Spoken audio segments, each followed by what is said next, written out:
Community for Speckle is anyone who has heard of Speckle, has touched it, has made use of it, has shared what they've been using Speckle for. That's the kind of the biggest picture, because some people, the experience or touch points are sometimes completely disconnected. But across AEC, and Jonathan mentioned this as well, there are already micro communities that I think Speckle serves, whether it's through the forum or through finding them again where they are. Okay, I have I have strong opinions on this, because as a marketing person, and any marketer will relate, if your customers don't want to talk to you, you can't really do your job. So, and one thing I found so impressive and refreshing at Speckle is since day one, I was already talking to users. And I was like, this is quite, and the community is very open to collaborating with us. And I think being community-led gives us that direct line of not only feedback, like they're part of shaping the product, but also part of our marketing strategy. So for people in AEC building communities or trying to build a community, what advice would you give them? One thing actually maybe also relates to an advice to any future community builder. It's effort versus impact. This is something I try to think of myself every day, but it's really hard. How can you maximize your initiatives to make sure that it's actually leading to something that's measurable and that you can repeat in a way that's going to lead to growth? And once you figure that out, it changes the entire game.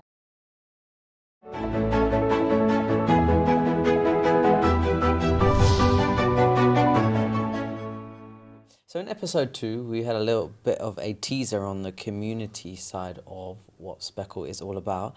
And now we are joined by the two, are you guys community leaders at Speckle? We can be anything at Speckle. No, I think we're part of the growth team, but we have different roles. Yeah, so growth team is the new name for what we do. It was the community team, but because we've brought sort of expertise of Senda and colleagues into the product marketing and being grown-ups, is the growth team seems like a better fit. Community team is where I've come into the picture of just anything that we can do to sort the community out. And your role is, Jonathan? LinkedIn says I'm advocate. Effectively, I am user zero. So if it satisfies me what we're doing, then yeah, of course, I get sign off. No, Dimitri has sign off for everything. But that advocate, the reason why I'm kind of generally vague is because it goes both ways. So internally to Speckle, I am the voice of the customer, and externally, I am the voice of Speckle to the customer. So that's why I'm being a bit of a bridge, yeah, a bit vague. But it covers developer relations. So I'm working with all of the people building cool stuff that we talked about in the last episode. I also talk to individual users and also corporate enterprise to, do their change management, onboarding, and those sorts of things. I talk about Speckle all the time, so do tell me to shut up. We'll get to how you and Speckle came to be, because it's quite an interesting story. But we're also joined by Senda, and your product marketing manager. Correct. So I joined Speckle almost 2 years ago now, and essentially I've been, I joined the team. I want to also mention Bilal, because he was one of the growth gurus, and Jonathan to help them grow the community from a marketing perspective. So took over social media right away and met the amazing community that we have through events and other initiatives to kind of scale that growth across the community and the product as well.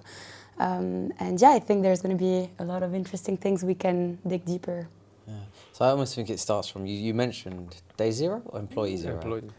User zero. User zero, yes. Okay, so user zero, and then employee maybe 0, 2, or 1, 2? Maybe? No, I joined when the team was already, I guess I joined when there were about 15 people. But the way you joined was quite interesting, so, and the whole basis of this conversation. Exactly right. So I worked, my background is in architecture and master planning and infrastructural coordination. What that means is I've been dealing with other people's data, bad data, for many, many years. So all of the things that Speckle seeks to solve and does a reasonable job at were all of the problems I had. So I am therefore I'm sort of by user zero, I mean archetypal user, covering a few different aspects of what Speckle's solving. So I was the nerd in the corner who was doing cool stuff on his own computer to solve my own problems, but also then able to kind of talk with colleagues. And Speckle came across my radar at some point. I can't really remember when that happened, but it was around, searching around things to mean that I didn't have to build everything myself. So people discover Speckle on that basis as well. That's sort of like a ready-made solution. And then joined the community, as in I started making, asking questions, making contributions, making suggestions, sharing my points of view on our community forum, and at some point, and like getting stuck in and sharing what I was building. And then at some point, Dimitri said, "Hey, it looks like you're interested in cool stuff. Would you like to do cool stuff over here?" It didn't happen right away, but it was, I was courted. Very nice, yeah. Cool. Senda, is your story of joining Speckle similar? No. So I think maybe it's worth mentioning that I don't have any AEC background, and I joined this team of super smart engineers who are just focusing on building the best AEC product out there. So actually, in the beginning, I was already in product marketing in another startup, and I was on my way to wanting to explore a product-led growth company, and Speckle was the perfect example for that. And my journey has been quite challenging in the beginning. I mean, understanding Speckle takes 90% of my time per day. So it's a very complex product, and I think I brought my non-AEC background helped me try to focus more on the user value and things that maybe the team didn't really have time to focus on. So things like positioning and messaging, and that really helped us shape how we wanted to position ourselves in the market. So yeah, it was intimidating conversations with a lot of technical people, but I enjoyed it, and I still do today. I understand a little more. You learn. Yeah. So, as we're here to talk about community, right? So why is community important within AEC? I think before you go there, I think it'd probably be important just to explain what Speckle community is. Like, what does it consist of? Like, what's the structure of it? How many Are there of them? platforms? Like, what does it even mean? It's a really great question, and I knew you were going to ask it. My answer is maybe too complicated, but I'll go straight there. Yeah, we can break it down. Community for Speckle is anyone who has heard of Speckle, has touched it, has made use of it, has shared what they've been using Speckle for. That's the kind of the biggest picture, because some people, the experience or touch points are sometimes completely disconnected. So we have Speckle.community, which is our main user forum, which operates as everything from showcase to help desk, which we man seemingly 24/7, albeit isn't quite that, I know. Almost. So that's kind of the main thrust of things, and that evolved out of the open source nature of Speckle that you covered before, as a means of gathering the voices of people who had a vested interest in developing Speckle in a particular way. That's continued to grow as people sign up as individuals, but also the community for Speckle also goes beyond, because there are people talking about Speckle at conferences unbeknownst to us, or kind of not motivated by us. So we look to support all of these people under the umbrella of a community, because they are our collective voice, even though we aren't necessarily, they are the cats we are failing to herd. So that forum is online. It started out as a Slack channel at some point that just scaled out of all possibilities. And I think we've also mentioned there are people sharing their own journeys and stories on YouTube. There is the content that we put out on YouTube.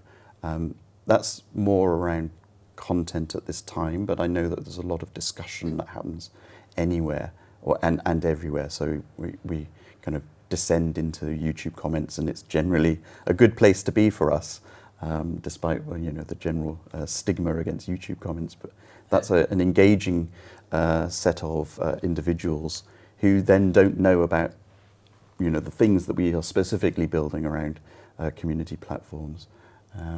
So you mentioned everyone who touched it, heard about it, or used it. So who would you attach like job titles to these people? Absolutely. What are the particular communities? Yeah, the particular communities, and I think we've already maybe not talked about different personas in the AEC industry, and there are many people who are at those early days of Speckle 1, and then moving into early days of Dimitri and Matteo founding Speckle company. They were the technically savvy super geeks, myself one of them, who are the kind of the lone wolf solving things. And then the community is also then people who are looking for a business as usual, day to day, gets my job done, minimum fuss, make things super easy.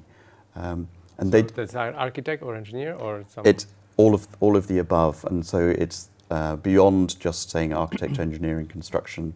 That has so many different strata. It can be people who are solving things for their teams, and that has a different persona than someone who's looking to solve things for themselves. And also teams then also span across different companies. So while some people will discover Speckle and imagine it's a solution for just themselves, there are the kind of the value proposition of Speckle goes beyond that to being the entire industry. So there's almost every stage on that scale. There's people who are seeking a solution to the problems that they have, and so our job in growing community is to make them discover us more easily.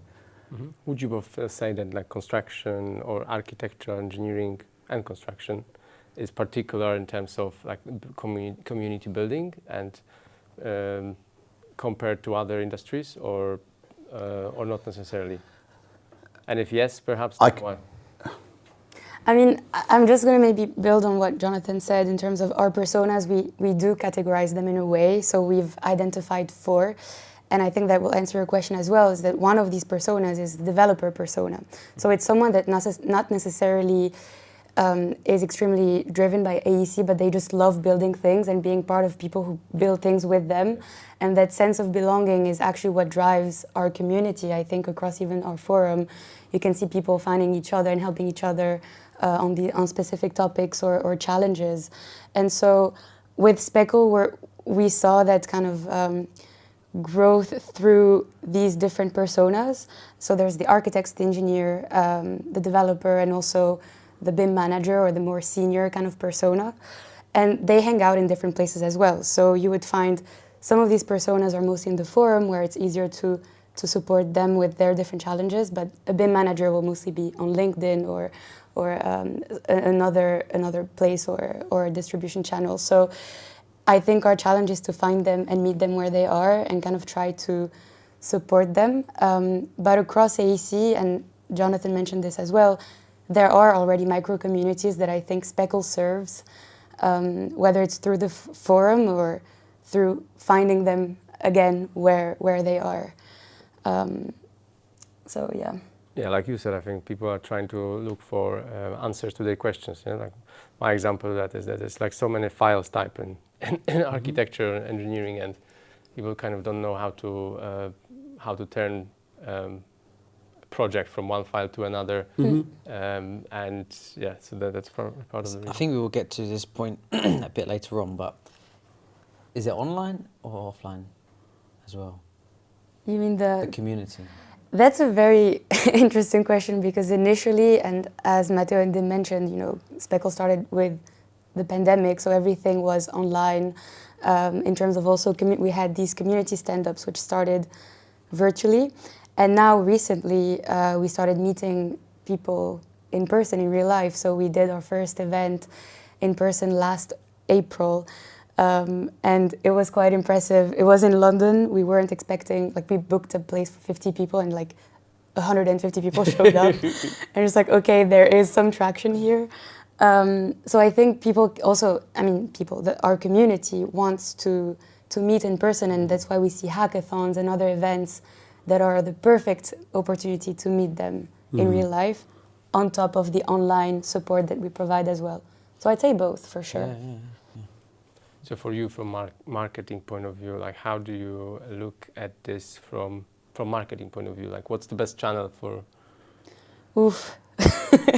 I mean, I wouldn't say there's, so the best channel is, it's quite hard to answer that because we're pretty much everywhere, and I think we need to, there's been a lot of test and learn as well. That's the marketer's favorite sentence.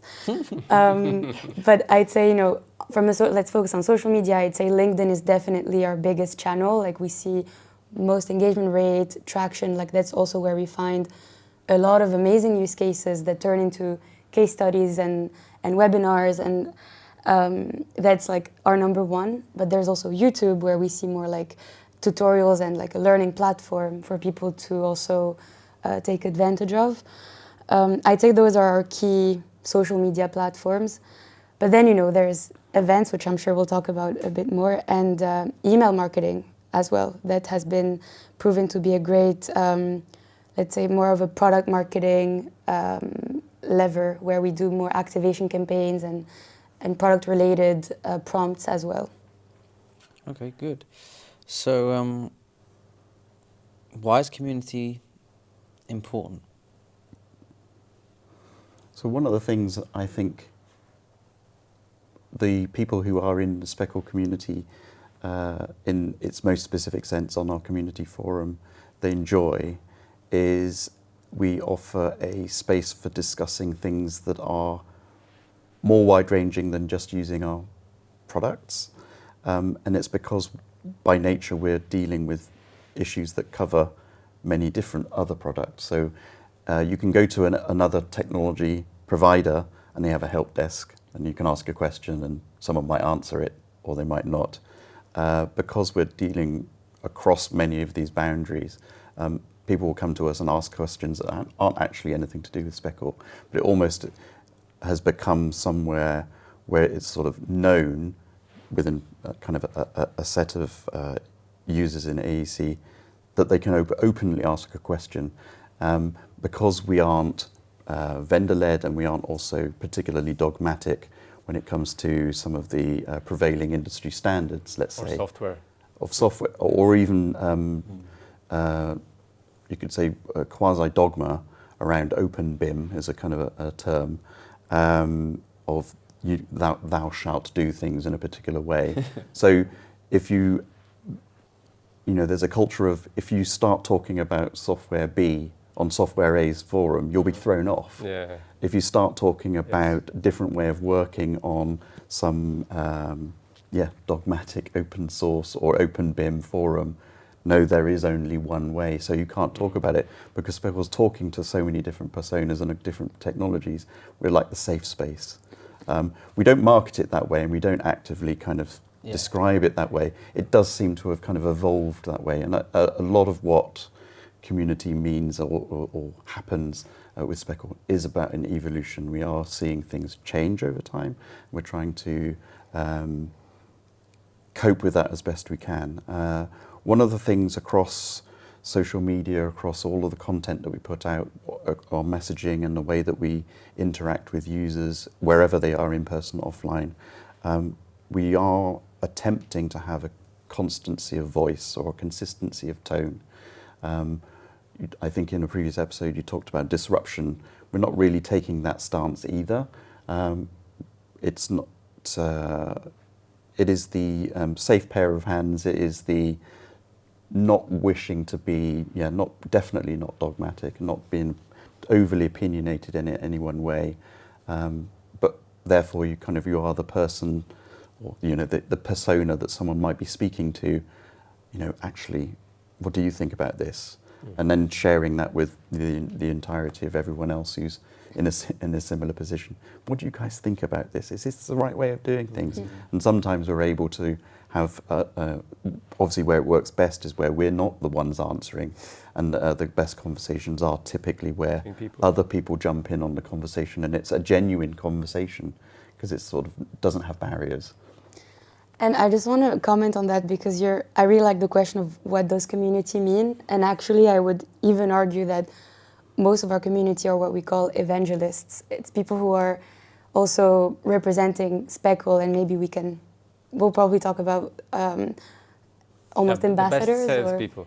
Yeah, like they support our growth, and they also believe in our mission, which is, we are making the AEC industry better, and we are equipping them with ways to do that. So it's almost like we support their growth as well through content and,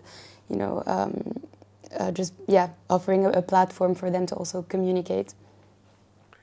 A good one here. What are benefits of community-led growth? One of them I can answer based on, you already answered, which is, which I actually added to it, they are the best salespeople, I think. What are other benefits of growing a business through the community? Okay, I have strong opinions on this because as a marketing person, and any marketer will relate, if your customers don't want to talk to you, you can't really do your job. So, and one thing I found so impressive and refreshing at Speckle is since day one, I was already talking to users. And I was like, this is quite, and the community is very open to collaborating with us. And I think being community-led gives us that direct line of not only feedback, like they're a part of shaping the product, but also part of our marketing strategy. Like all these events that we do, they do show up. It's thanks to them that we're able to, bring merch that we also wore today, and kind of bring, they drive our ambition to want to do more and give them more as well. And I think it's by building trust with your community, you get a lot back from them through also tutorials. Like we see people creating tutorials for Speckle, or sharing and promoting the product in their companies without any of our support. I think to go further on they are the best salespeople. Everyone has a limited attention span, or at least a limited amount of time in their day to consider new ways of working. And that can be both a kind of a daunting point of view. We're doing something this way, and we have done for years. We're doing things in paper, now we're doing things in files that represent pieces of paper or stacks of them. Using Speckle is a potential, there's a potential for entirely new ways of working. That can be daunting, and also people can be sort of cynically curious about it. So that makes sense to me. I understand what you're saying, but I will be more confident if I can hear someone, not you, telling me that that's happening. So it's not really salesing, it's about validation. Yes. And to the point where... Definitely not the hard sell, right? This is the only way. That's exactly right. That's how we should do it. As I say, I've worked for a long time in architectural practice and in the quasi-technology space. And if I was making a recommendation to management saying we should probably invest in this tool, one of the first questions they're asking is, who else is using it? Like, is it companies like ours? Is it some big names? It's not as shallow as it sounds. It is about everyone's looking for a shortcut or a cheat code to saying there's a sort of maybe a likelihood of success if someone else has found it successful, rather than just saying, oh, some big name is using it. I think there's, we all look for cheat codes and shortcuts in life, and it's a good way, particularly as everyone's busy working on other things. No one has the luxury, in AEC at least, of saying, right, we're going to spend a month or 3 months or 6 months trialing this. Although Speckle now is kind of in that phase where people are saying, there's a head of steam here. I'm seeing such a lot of exposure and work that we're putting out, and other people, community representatives. I should probably spend some time and energy and effort looking into this, because clearly there's something in it. I wanted to ask just on the benefits still. Are you moving on from there? I wanted to ask about Academy. Let me just ask something about another benefit with regards to hiring. because obviously when building any company, you're as good as the team you have around you. So, Jonathan, you came as a direct hire from the community. So, does that still actively happen? In two ways, really. I think the community the majority of the core Speckle team started out in kind of similarly the architects, engineers, who had a vested, a particular focus in technology. As we are now growing to the point where we have professional software engineers who aren't from AEC, and also other disciplines coming in who aren't AEC, one of the first things that they will see, day one Google search, is this they've seen a job advert, and the first thing they see is like an incredibly engaged community and a buzz around in many channels. There's again, validation point of view that you can see. I can see, I wouldn't be just applying for a job or a thing. I'm kind of buying into a set of values, culture, mission, a statement, something that there's clearly a lot of love and energy and passion in this. I'm joining the crusade, and from our talent team, they do say that this is something that they're seeing actively from candidates, whether they had AEC background or not, when they're joining. One of the things that infused them about applying and then having a conversation, going through interviews, was exactly the community kind of exposure that they were able to get. Confidence building, if nothing else. So these people are on the architectural engineering side. Are they architects, engineers looking to improve their way of working, or are they looking into tech part of, by tech I mean programming part of kind of what you guys do within Speckle? Both, and I think you've got a couple of choices working as an architect and engineer. You've got a couple of choices. If you are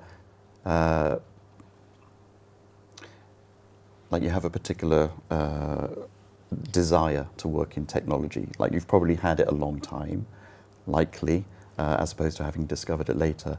And your choice is either to invest yourself as a kind of solo contributor in whatever company that you're at, or look for avenues of doing that on a kind of a broader mission. So there's one option to join Speckle and companies like ourselves, or to try and do what you can to build a team inside the organization that you're at. I've tried that. It's damn hard, because we talked about ROI in the previous episode. They asked the question. That's the first question you get asked. Like, if I want to, when I speak to the management side of the architectural company, I want to do this, I want to dedicate some time to investigating this. Maybe we've got a tool here. Wouldn't it be easier to go buy something off the shelf? I would need a team of people to work on this together. Well, how much time and what do we get out of it? And there's not always a good environment to try R&D unless there's a kind of an established culture of R&D. And some companies have it and some companies don't. And so as an individual who is not a software side of things, but just an architect engineer, sometimes you just have to look more broadly and outside your comfort zone.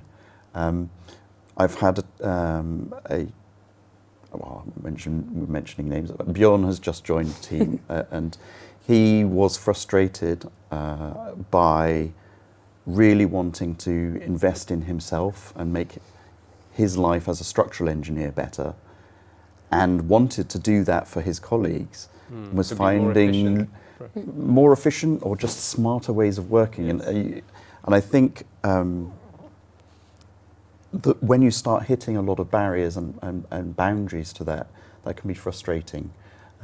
You can either choose to do something completely different, like if you're interested in technology generally, you might get involved in an open source project that was nothing to do with AEC at all, wherever you wanted to scratch their itch. But if you're there's a set of passionate people who want to make lives better for everybody, they can gravitate towards Speckle, but we're not exclusive in that. A lot of startups in AEC tech space are driven by these individuals. You want to follow up? No. No? Okay. What is Speckle Academia? Broadly Right. yeah, I'm going to say, Speckle Academia started out as, hey, we've got an awful lot of students who are interested in Speckle. What can we do for them? And then when you start thinking about what's an organisation, an enterprise user of Speckle, they've got a particular set of users, they've got a particular set of outcomes. From an academia point of view, we can treat a course program as if they were an enterprise customer. We can go through the motions of onboarding them, doing change management. We can offer lectures, we can offer them server space, we can offer them then a network and a community of Speckle academics, for instance, of shared learning. I mean, academia is actually really good, in contrast to AEC, of sharing knowledge. So even though you're professor over here or teaching assistant over here, you probably have some network that's beyond your institution in a way that doesn't exist from company A and company B. They're competing at some level, and there's not a lot of dialogue outside of kind of political or kind of social matters. Academia is a great way for us to invest in the future. Certainly, on hiring point of view, when we were recently growing the team, a lot of the applicants, when they were coming from AEC space, were coming from particular programs, courses of study, who've invested in what does architecture and engineering look like in the future. They may or may not have been using Speckle, but there is a kind of consistent output from certain programs to sort of put the germ of a thought in a future professional's brain that there are other ways and better ways of working than the status quo. So Speckle Academia is us trying to kind of foster that and make available ourselves and our technology to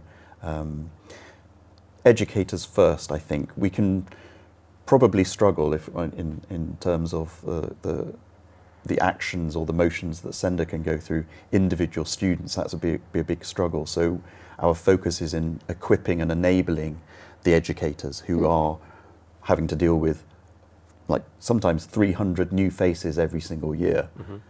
If they can rely on a way of augmenting their teaching and doing things in a neat, easy way, then that's our success.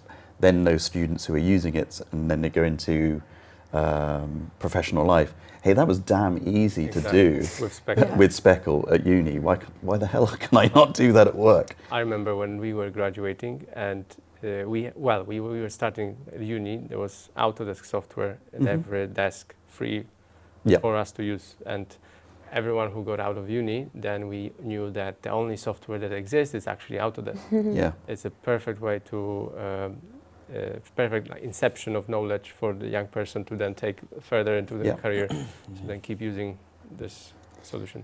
And I just want to add to, investing in the future. Actually, one quote we had from one professor was, it's better for the students once they're out of university to have Speckle on their CV. Like, we had this quote and we were like, okay, Speckle is going to be part of, the tools that hiring managers care about. But I think mostly we believe those, students will then become interns and then architects or engineers and will be the future also evangelists of Speckle in some shape or form. So it's definitely a program that is growing, and we love to also see Speckle being used in university competitions. Like, I want to mention the AIT, Australian Institute of Technology, Austrian Institute of Technology. Close. And Vicky and her team, and plus I know they're in Austria. I think we talked about Australia earlier. But anyway, and they won a competition with Speckle, and it's just like very inspiring for us as a team as well to see those use cases. Yeah. Okay, what are some of the challenges of managing a community? I'm going to start maybe with because we mentioned channels, and also we mentioned trying to do too many things and spreading yourselves too thin. I think that's definitely a challenge we face as a team, where we tried a lot of things and it was hard for us to measure impact in the right places, I'd say. So we really had to identify, for instance, we had to cut some channels to really focus on things we knew would benefit both the community and us as a team in our productivity as well. And also, I think being able to scale those efforts. So I'm very happy that our team grew because at some point it got a bit overwhelming. And now we have, Mirna also joined from a content perspective, and she's just creating blogs like a machine. I'm like, I wish she was here like 2 years ago because we need that energy. But it gives us more focus. So I think focusing on different initiatives as a team helps us bring more to the community. I think that's definitely something, at least I see, but I'd love to hear your perspective. From an entirely different aspect of the community, where I said on the community forum, people, for a lot of people, that's their first touch point, or at least they raised their head above the parapet and said, oh, clearly I've been trying this, I've kind of struggled with it. I think Speckle should be redesigned in this way.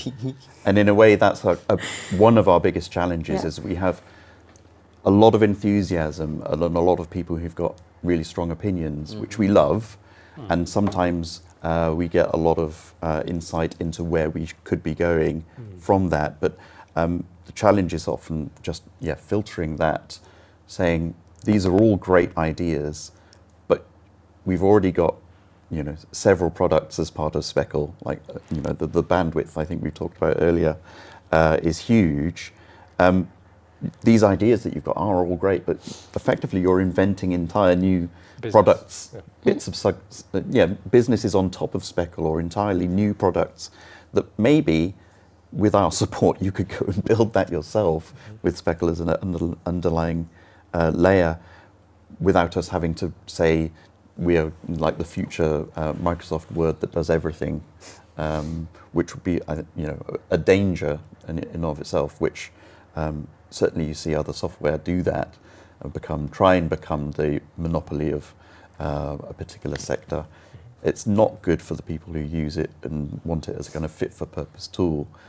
So being able to,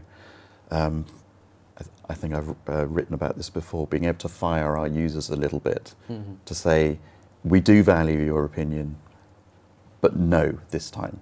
Yeah, you need to stick to your mission as well. And on challenges, how do you attract people into the community? You mean acquisition-wise? I mean, I think this has already been mentioned, but it definitely started with word of mouth. But then the way I see marketing fitting into the acquisition funnel, there's definitely certain initiatives that will help us bring new profiles, almost even maybe new markets or industries that are interested in Speckle. Like we've seen gaming use cases as well, which has nothing to do with AEC. And it makes us question, like, should we invest more in creating content for these people? But then again, you have to kind of pick your battles. But I'd say there's actually the website, so organic traffic to specific blogs and content or specific problems that people face, workflows they're looking for. That's how they find Speckle, they find us. And then I really want to mention the events like SpeckleCon, which is our yearly conference. Well, now it's becoming yearly. So last year it was virtually, and this year it's happening the 13th and 14th of November in London. And are we invited? Yeah. Do you want to come? Hell yeah. We got the socks. If you bring the socks, it's your entry point. Very good. I got it as well. Yeah, we'd love to have you guys there. But this is, again, a way for us to, of course, celebrate our community, but also bring new people to the community as well. So it's definitely, I'd say, an acquisition strategy. Events like our last hackathon as well, we used this platform called DevPost. Maybe you guys heard of it. Way too technical for me. Okay, but it's basically a platform for hackathons, and so we posted a Speckle hackathon there, and we got new people that never heard of Speckle before who found us through this platform. So sometimes we just end up doing things that play in our favor because we follow the community's lead in a way, and yeah. Sometimes we're trying to how to say this without sounding all stalky. We do like to try and track and see what people are doing a little Yeah. bit, meaning Stalk. they may have It's healthy in marketing to They start may- with. they may have started a conversation somewhere. Yeah. The sharing something. Oh, I found this tool, Speckle. It's really good, but it goes no further than that. So actually following up on that first conversation to the point when I think this is amazing. Line up a call with them and get a load of detail about who they are, what their challenges are, how they discovered Speckle for for us to learn better about acquisition in of itself. But then going so far as to then, hey, we'd like to share your success. Like we want to showcase it, and whether it's case studies or even just join the community forum, come and tell us about what you've been working on over there, because all of that reinforces. Well, it certainly makes us feel really good about ourselves to see all of these success stories coming forward.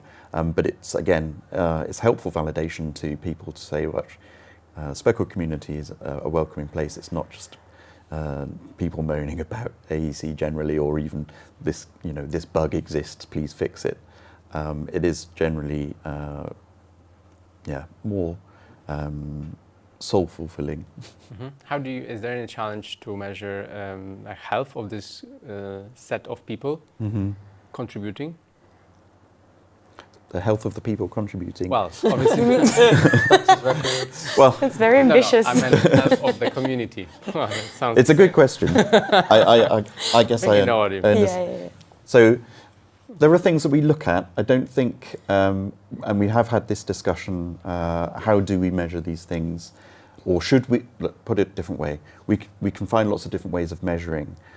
Should we set targets on certain things? Because numbers is one thing, right? There's Yeah. vanity. There's lots of questions that come with like, oh, we've got 20,000 people in our community, say. Yeah. But only actually 10 of them post. Because we bought them for £50 on Upwork. We don't buy anyone.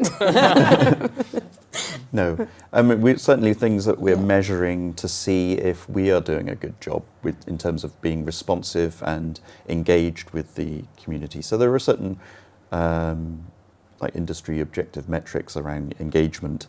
So if Response times? response times is certainly a thing we actively are really measuring. What's the current response time? On a community forum, we do target 8 hours from point of asking a question. This includes weekends. Includes. Sorry, Includes weekends in the average measurement time. That is, as I say, we can measure things and we can say that this is a target. Whether or not we're going to be saying we're doing a bad job or a good job, these are things we monitor, and we do think that when we see things going down or going up, we make a change to the way that we're working. Say, actually, I need to spend an extra hour a day, or in my work week, need to touch these things more often. The challenge of knowing exactly what to be measuring, we're still learning. So we measure things like the number of posts that are solved, and the number of posts that are actually not cries for help, versus things that are cries for help. Because I'm finding that that's a really great measure of the thing I described earlier about it being a safe space to talk about How things, useful you are as well. how useful, or just generally how vibrant it is. Yeah. Because if it was just help, even if we were doing an amazing job of answering every single question, then it's just a help forum, and that isn't really the kind of the vibe that we want to have. We do have, in terms of measuring the health of your community, or more like the traction that you're getting as well, there's a few metrics such as the Net Promoter Score, or NPS, where you essentially ask your community and your users how likely What is are NPS? you... Net Promoter Score. Oh, NPS. And you ask how likely are you to recommend this product to a friend or a colleague, and essentially they rate you on a score of 10, so from 1 to 10, and then you can extract a percentage of your promoters, essentially that's how they're called.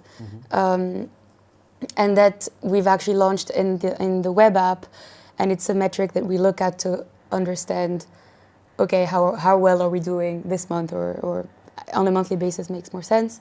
We're proud to say that it's 75, which is considered a pretty high score. But and then, you know, mixed with the forum and social media as well, so engagement rate and followers also, although it's a vanity metric, we want to know that we gained 1,000 followers in a week thanks to something crazy, right? So these are things we keep an eye on. It's less about vanity at that point. You're looking at, you know, validating your own impact. Yeah. Yeah. Or, like Jonathan likes to say, how well are we broadcasting Speckle? Yeah. So is there a number that you can attach to the, like, how big the community is? I mean, We're counting talking every... online or offline, or yeah. So you said that for the event there will be like below 300 people, I think, something like that.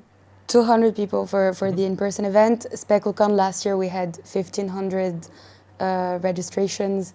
Then, I mean, LinkedIn only we have 17,000 followers, and then in the forum we have, I think, 5,000 now, or around.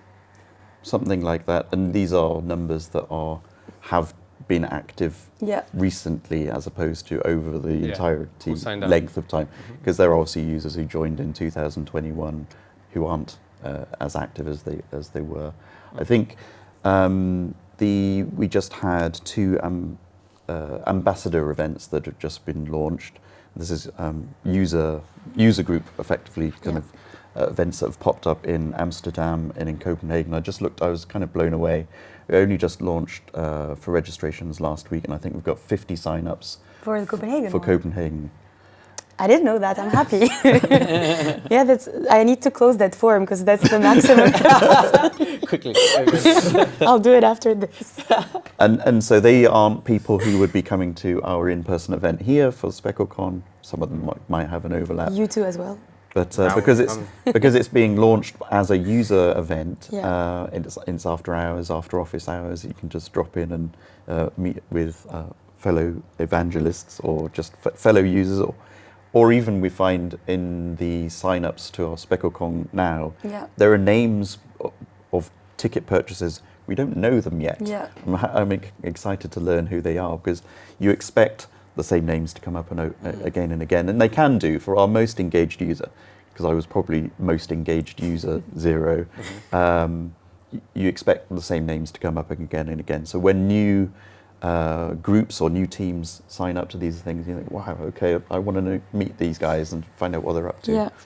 And I think another initiative that really, like, I can tell you today, looking back, it showed the growth of Speckle. It's our community stand-ups, which started with like only developers, and it was maybe our team was most of the call. Like, it was just Speckle people and 2 or 3 community members.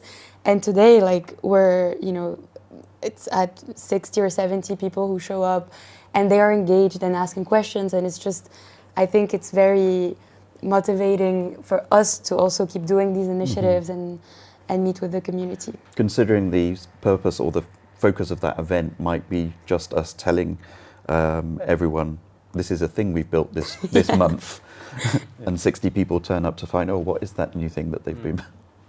Beautiful. I wanted to ask, so for people in AEC building communities or trying to build a community, what advice would you give them? Be prepared to work incredibly hard. And I don't think there is a cheat code to that or a shortcut to that. You get back what you put in.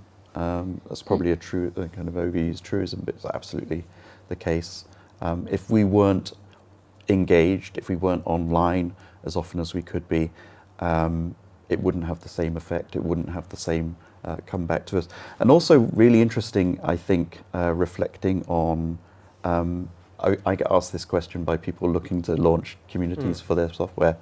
The fact that you can ask a question, it will be Dimitri or Matteo answering you, is incredibly powerful. Now, clearly that's not scalable if you're a company of 17,000 people. Once you're one of the established incumbents, but in our space where there are a lot of people not competing with us, but there's a lot of growth in AEC tech. If you can show that level of commitment from the top, and it's not even actively done. It's, you know, Matteo and Dimitri are incredibly passionate about what they're doing, and that's why they're there. And that's why the community is kind of the way it is. And I guess you would talk about culture. I think you touched on that with talking with them. The culture of the company is the same as the culture as our attitude to the community. It's allowed to scale communication as well, yeah? Mm. What are some mistakes that you guys perhaps made whilst building, and growing your community? What do you mean by stakes? Like Mistakes. mistakes. Okay, I sure we're approaching the end of this. Yeah, Sorry. you need to go and cut off the event quickly. So mistakes that I mean, one thing actually maybe also relates to an advice to any future community builder. It's effort versus impact. This is something I try to think of myself every day, but it's really hard. How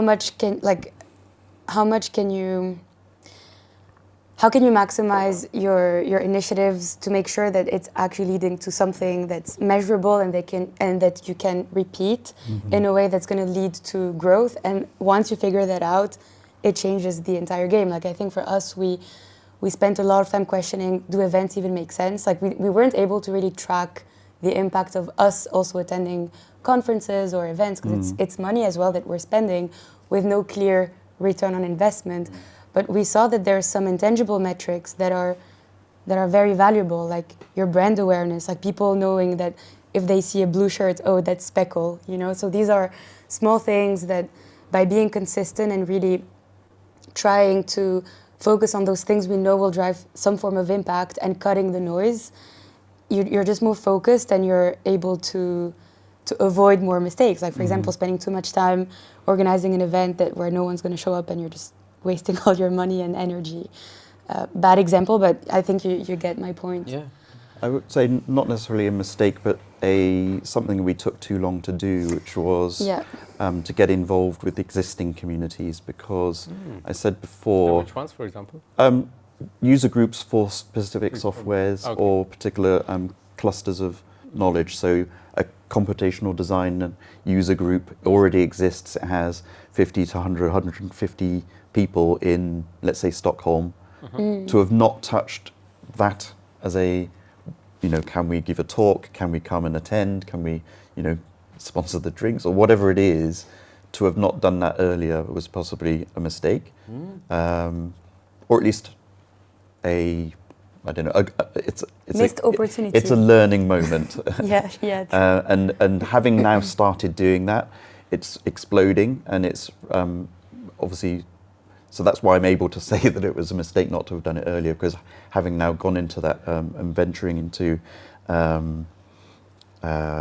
fostering relationships with other communities, yes, it's paying off now. So maybe we could have done it earlier.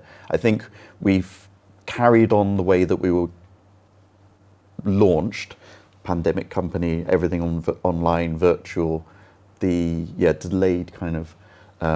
The delayed ability to go and touch someone probably persisted a little bit too long, but now that we are doing it, it's paying off. So there was second event, there will be second event, or there were more smaller events, like physical events, sorry?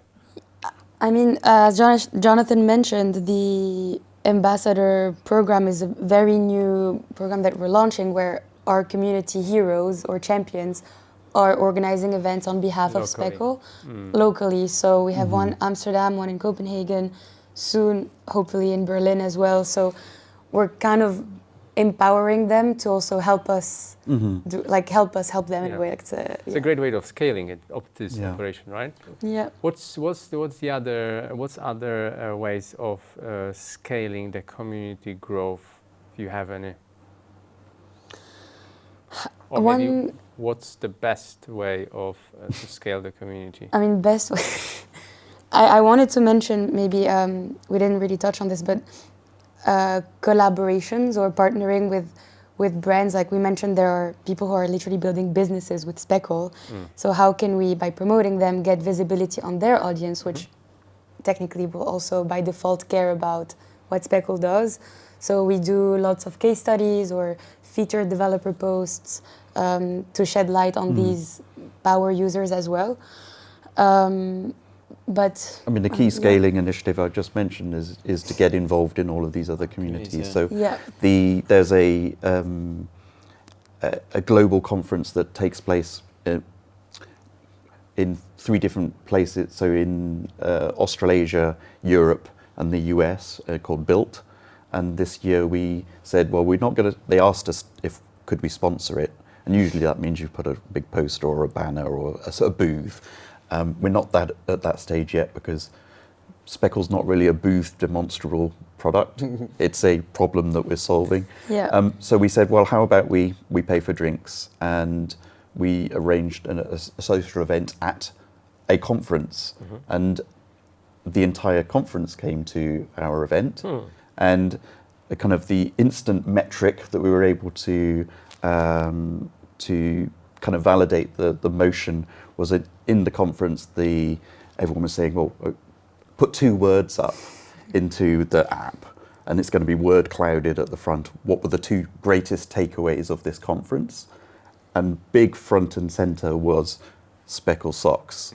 It was kind of great for us, maybe not so great for the event organizer, but that was certainly made my heart grow large. But it was also the fact that everyone was able to say, I understand the kind of the approach and the attitude that Speckle has, not drinks, but just generally around destigmatizing things, being less formal, let's say. Approachable, I think is the right term. Yeah. When I was thinking about communities, while preparing these questions, one of the first things that came to my mind was Reddit. And you earlier mentioned before this conversation that it wasn't the best choice for us. Why do you think it's not the best? I didn't say it wasn't the best choice. I said it ended not showing the results we were expecting because it was, as you mentioned, Reddit is your developer kind of platform or place where very technical people share products, ideas, and thoughts. So we thought maybe Speckle could be an interesting, an interesting test there. We do have an account, but it hasn't been showing as much traction as we're seeing on other platforms, and that kind of actually validates what I was saying around effort versus impact. Like we quickly understood, okay, this is not going to work, so we put it on the side and focused on LinkedIn, YouTube, and other channels we knew were more profitable for us. We also, because you mentioned strategies, we tried some paid ads as well on Reddit, and it didn't do any traction. We spent quite some time experimenting. I guess it's not for Speckle. Or maybe we're doing something wrong. I don't know. Would you say earlier test and learn? Test and learn. Always. There we Test go. and learn. Yeah, that's the way to do it. Maybe one last question and to close this off. One for each of you. Senda, you go first, Jonathan, you go after. What is your favourite moment that's happened within the Speckle community? I mean, I think I kind of already mentioned it, and I will mention it again. It was definitely the first in real life event. Like until today, I still remember it because it was so overwhelming in a good way.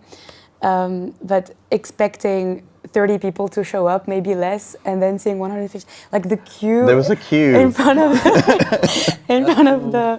of the venue, and I remember I was, very in an innocent way. I thought, okay, I'll keep track of registrations. Like I had my Eventbrite app open and asking for names. I was like, okay, you know what, just come in. Like, doesn't matter.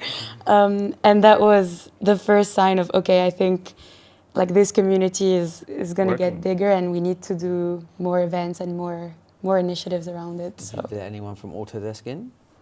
No. I don't think they would. Half of McNeil turned up though. All right. Yeah. How about you, Jonathan? Favorite community event? Well, I would say that effort to reward. I think that we touched on that just now. People come to the community forum and also on Twitter, as it still is, and on YouTube. People are acting as themselves, and sometimes, and almost all of the community members are using a Gmail account to sign up, so we don't know who they are. And someone comes to us then later from a professional point of view and says, hey, could we line up a demo call? Could we line up a conversation to talk about Speckle inside Acme Limited? And we find that the individual that we've actually put a lot of effort into solving their problem is CTO of a large multinational company.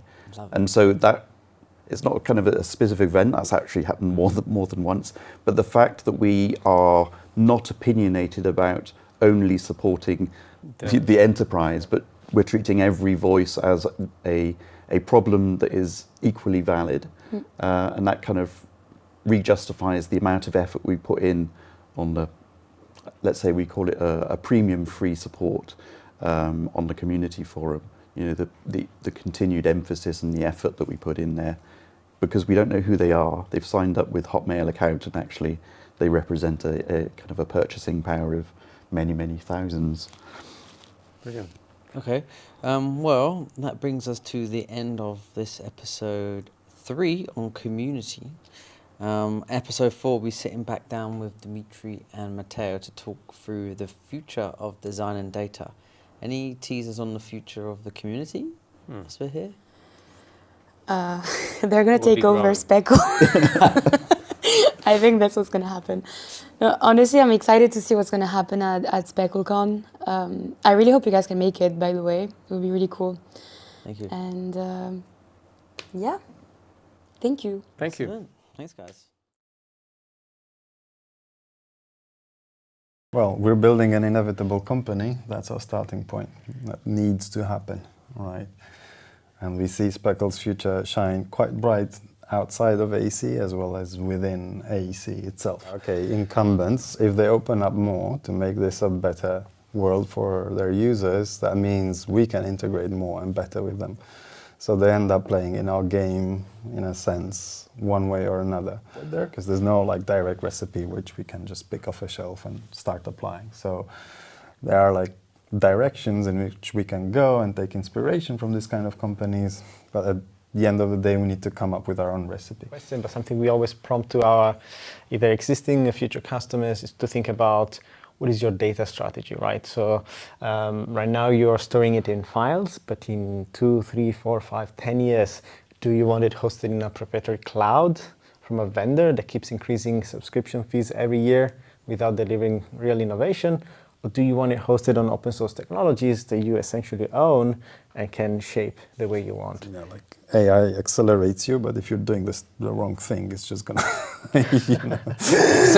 accelerate you doing the wrong thing, or help you write more of the wrong thing. As data-driven design, data-driven workflows are becoming more and more predominant, and here it's basic things where Speckle excels at. So being able to drive a project design, or increase margins and productivity by creating very streamlined workflows, and this is where Speckle really excels, because you don't have again to share the entirety of a model, of a project, or a file, but just the bits that you need when you need them and where you need to access them.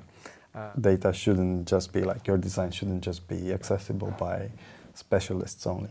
There's clients, executives who fund these that they also need to call the shots, or at least be involved in the process.